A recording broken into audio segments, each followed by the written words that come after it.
Corona के नए सब वेरिएंट JN.1 ने डराया। देश में कोरोना के नए मामलों ने एक बार फिर चिंता की लकीरें खींच दी हैं। स्वास्थ्य मंत्रालय के मुताबिक अब तक कोरोना के नए सब वेरिएंट JN.1 के 21 मामलों की पुष्टि हुई है। सब वेरिएंट JN.1 बाहर के देशों में ही शुरू हुआ और इसका सबसे पहला केस अगस्त में लग्जमबर्ग में पाया गया।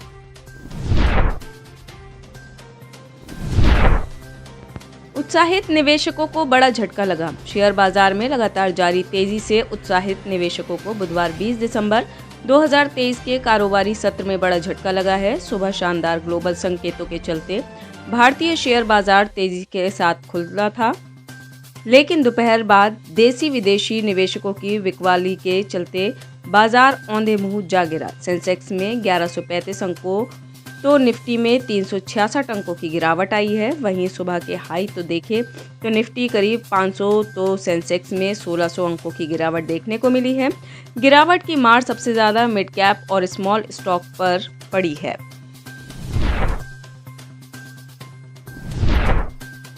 मेरा वीडियो मेरे फोन में है। तृणमूल कांग्रेस के सांसद कल्याण बनर्जी की ओर से देश के उपराष्ट्रपति जगदीप धनखड़ की मिमिक्री को लेकर विवाद जारी है।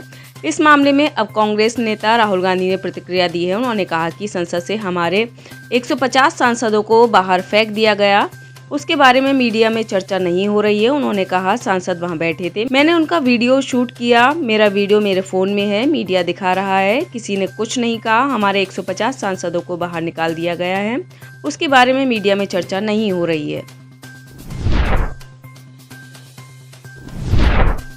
KGMU में आउटसोर्सिंग कर्मियों ने की हड़ताल। राजधानी लखनऊ की किंग जॉर्ज मेडिकल यूनिवर्सिटी के आउटसोर्सिंग कर्मियों ने मंगलवार देर रात से काम ठप कर दिया है। उसके बाद मरीजों को काफ़ी दिक्कतों का सामना करना पड़ रहा है। KGMU में पूरे प्रदेश से मरीजों का तांता लगा रहता है और पूरे प्रदेश से लोग सही इलाज के लिए KGMU आते हैं, लेकिन कल देर रात से आउटसोर्सिंग कर्मियों ने सैलरी में आ रही दिक्कतों के चलते कामकाज ठप कर दिया है। बीजेपी पर नकेल कसने का हुनर लालू के पास। संसद की सुरक्षा में हुई चूक को लेकर विपक्ष सरकार को घेरने में लगा है। इस हंगामे के चलते लोकसभा और राज्यसभा से इंडिया गठबंधन के कई सांसदों को निलंबित कर दिया गया है। इसको लेकर आरजेडी सुप्रीमो लालू प्रसाद यादव की बेटी रोहिणी आचार्य ने बीजेपी को घेरा है। रोहिणी आचार्य ने सोशल मीडिया एक्स पर मंगलवार को पोस्ट करते हुए मोदी सरकार पर जमकर हमला किया। रोहिणी ने कहा, श्री रामचंद्र कह गए, सिया से ऐसा कलयुग आएगा, माफी वीर के औलादों के हाथों देश का लोकतंत्र लुट जाएगा। आज नहीं तो कल होगा, तेरी तानाशाही का अंत होगा।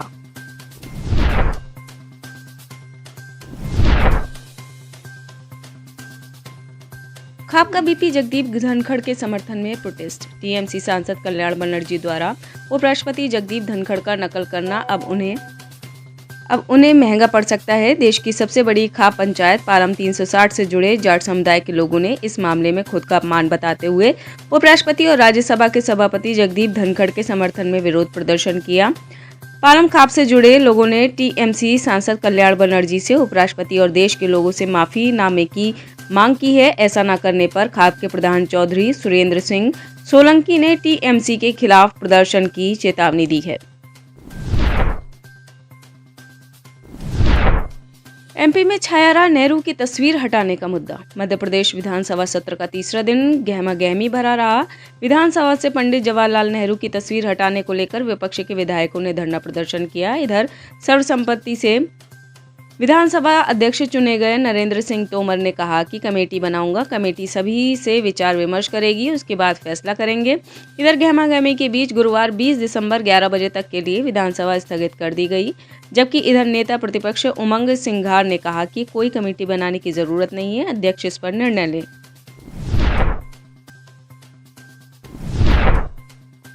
रामलाल जाट को सता रहा गिरफ्तारी का डर। राजस्थान में अशोक गहलोत सरकार जाते ही पूर्व मंत्रियों को पुलिस कार्रवाई का डर सताने लगा है। इस बीच पिछली सरकार में राजस्व मंत्री रहे रामलाल जाट ने 5 करोड़ रुपए की धोखाधड़ी मामले में गिरफ्तारी से बचने के लिए राजस्थान हाई कोर्ट में याचिका दायर की है। जाट की ओर से दायर याचिका पर कल यानी गुरुवार को राजस्थान हाई कोर्ट में सुनवाई होगी। भीलवाड़ा के करेड़ा थाने में रामलाल जाट के खिलाफ 5 करोड़ रुपए की धोखाधड़ी का मामला दर्ज था। इसमें गिरफ्तारी की तलवार लटकने पर उन्होंने हाई कोर्ट का दरवाजा खटखटाया है।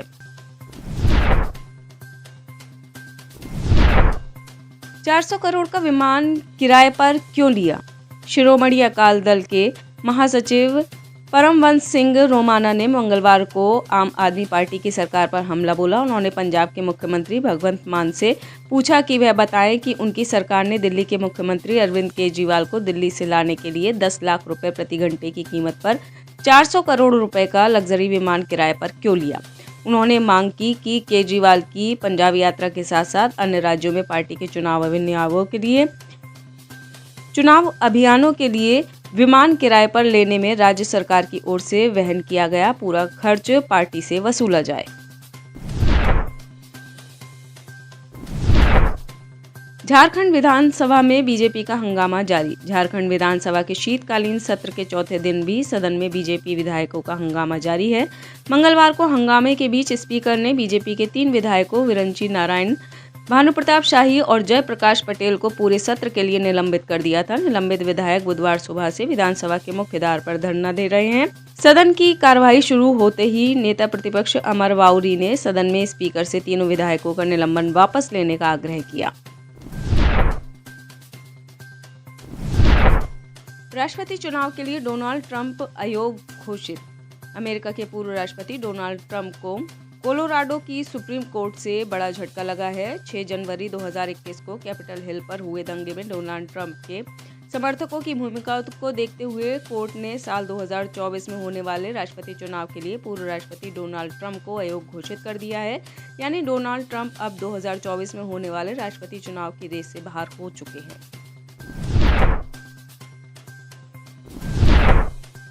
ग्रीस ने पाकिस्तान की अर्जी को नजरअंदाज किया। ग्रीस अपने यहाँ कर्मचारियों की कमी से जूझ रहा है। इस कमी को पूरा करने के लिए ग्रीस ने भारत से मदद मांगी है। भारत के अलावा मालदोवा और जॉर्जिया से भी ग्रीस की बातचीत जारी है। ग्रीस के अप्रवासी मंत्रालय ने इस बारे में ऐलान किया था कि भारत और ग्रीस में कामगारों को लेकर डील लगभग पक्की हो चुकी है। इसी संख्या में जॉर्जिया और मालदोवा से भी लोग जाएंगे। ग्रीस की इस योजना में शामिल होने के लिए पाकिस्तान ने भी ग्रीस सरकार से संपर्क किया था, लेकिन सरकार ने पाकिस्तान की अर्जी को नजरअंदाज करते हुए कोई जवाब नहीं दिया।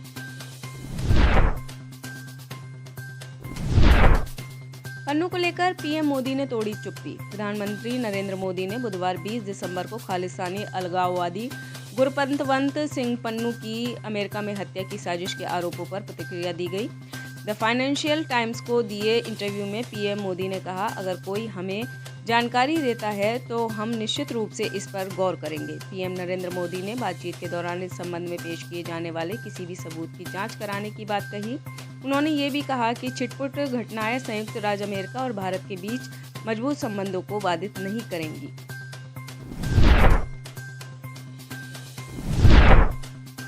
पाकिस्तान की बिगड़ी अर्थव्यवस्था पर बोले नवाज शरीफ। पाकिस्तान के पूर्व प्रधानमंत्री नवाज शरीफ इन दिनों पाकिस्तान में हैं और 2024 में होने वाले आम चुनावों में सरकार बनाने को लेकर मौजूदा सरकार को निशाने पर लिए हुए हैं। मंगलवार 19 दिसंबर को एक जनसभा में उन्होंने पाकिस्तान की मौजूदा स्थिति को लेकर सरकार पर जमकर निशाना साधा। नवाज शरीफ ने देश में आर्थिक संकट को लेकर पूर्ववर्ती इमरान सरकार और सेना पर निशाना साधा। उन्होंने बिना नाम लिए सेना को निशाने में लेते हुए कहा, नकदी संकट से जूझ रहे पाकिस्तान की परेशानियों के लिए ना तो भारत जिम्मेदार है और ना ही अमेरिका, बल्कि हमने खुद अपने पैरों पर कुल्हाड़ी मारी है। पाकिस्तान का चुनावी शेड्यूल जारी। पाकिस्तान में 8 फरवरी को चुनाव होने हैं, जिसको लेकर सुप्रीम कोर्ट के आदेश पर चुनाव आयोग ने चुनाव शेड्यूल जारी कर दिया है। शेड्यूल के मुताबिक उम्मीदवार 20 से 22 दिसंबर तक अपना नामांकन पत्र जमा कर सकते हैं। चुनाव आयोग की ओर से जारी शेड्यूल के मुताबिक 23 दिसंबर को उन उम्मीदवारों की सूची जारी की जाएगी, जिसके बाद 24 से 30 दिसंबर तक नामांकन पत्रों की जांच की जाएगी। यदि रिटर्निंग अधिकारियों की ओर से कागजात खारिज कर दिए जाते हैं तो अपील दायर करने के लिए 3 जनवरी तक का समय दिया जाएगा, जबकि इन अपीलों पर अंतिम फैसला 10 जनवरी तक लिया जाएगा और अंतिम सूची 11 जनवरी को प्रकाशित की जाएगी।